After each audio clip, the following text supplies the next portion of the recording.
You ever feel like you're standing in front of a locked door and you know the key is somewhere in your childhood bedroom? There's a strange archaeology happening in the culture right now, and I want to be precise about this because it's not nostalgia. Nostalgia is soft. Nostalgia is warm. This is something more desperate. We're not remembering, we're excavating, layer by layer, looking for something we lost and can't quite name. Michael Jackson is spiking on Wikipedia alongside his biopic. The Devil Wears Prada 2 just dropped, while the original climbs Disney+. Masters of the Universe is coming back. The flower moon is rising tonight, and everyone is Googling it like it might explain something. We keep digging because we suspect the treasure isn't ahead of us. It's behind us, buried under decades of becoming someone else.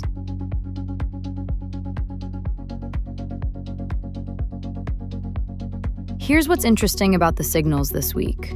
Michael, the biopic, has now grossed $277 million. And alongside that box office number, Wikipedia views for Michael Jackson himself have surged 36%, which means we're not just watching a movie about a man, we're conducting a seance. We want to know if he's still there, if we're still there, in the memory of first hearing Billie Jean. And then there's The Devil Wears Prada 2. One review called it a rhapsody in cerulean, which, if you remember the original, you know exactly what that means. But here's the thing. The original is trending right alongside the sequel. People aren't just watching the new one, they're going back. They need to see where they came from to understand where they're going. Flower moon is the top rising concept on Google right now. That's the name for tonight's full moon, an ancient name. Your grandparents knew it without searching, and now we're typing it into little glowing rectangles, hoping the algorithm can tell us what the sky used to mean. Masters of the Universe and The Mummy are both returning simultaneously. The kids who grew up in the 80s are now the executives, and they're building time machines out of intellectual property. And buried in the academic signals this week, there's a research paper on, quote, misperceptions of agency around generative AI, which lands here in a way that made me stop scrolling. Because we're not sure who's doing the digging anymore, us or the algorithms remembering for us. So let's slow down, because there's something underneath all of this. What's being expressed right now is retrieval, the belief that something essential was left behind. And if we just go back far enough into the catalog, into the franchise, into the archive, we can recover it whole. We can be whole again. But here's what's being repressed. And I want to say this carefully because I think it's true, and I think it's hard. What we're not saying out loud is the terror that we've already become unrecognizable to ourselves. That the person who loved those original things, who danced to Michael Jackson in their bedroom, who watched Meryl Streep and wanted to be her, who played with He-Man on a Saturday morning, that person no longer exists. And no amount of excavation will resurrect them. We dig for the past because we can't face the present stranger in the mirror. To hold both, the longing and the terror, would mean returning not to possess, but to witness. To watch The Devil Wears Prada not hoping to feel 23 again, but to meet the 23-year-old you were with the compassion of a stranger. The integrated act isn't retrieval, it's visitation. You go back not to take something, but to leave flowers. Carl Jung called this process anamnesis, the unforgetting. But it was his student, James Hillman, who made it dangerous. Hillman argued that we don't have a past, we are our past. We're constantly rewriting it through the lens of present need. And the problem isn't that we've forgotten who we were.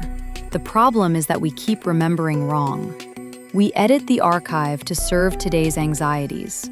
When we excavate our childhood obsessions, He-Man, Michael Jackson's moonwalk, Meryl Streep's withering glance, we're not recovering facts. We're performing what Hillman called soul-making, using memory as raw material to construct meaning we desperately need now. The danger, and this is important, is mistaking the construction for archaeology. We think we're finding ourselves, but we're actually inventing ourselves through selective remembering. And that paper on AI and agency perception, it lands right here. Because even our tools now remember for us. And we genuinely can't tell if we're directing the excavation or being excavated. Hillman would say the question isn't, what did I love then? The question is, what does it serve me to believe I loved?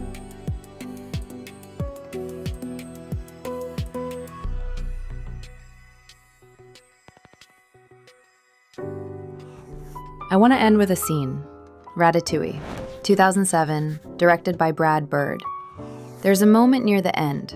Anton Ego, the fearsome critic, the man whose reviews can destroy careers, whose face has been severe for decades.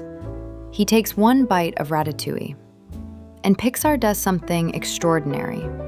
They don't just suggest memory, they show it. Ego is transported, not metaphorically, but literally, through animation, back to his mother's kitchen. A small boy, a wooden table, a simple dish. His pen drops.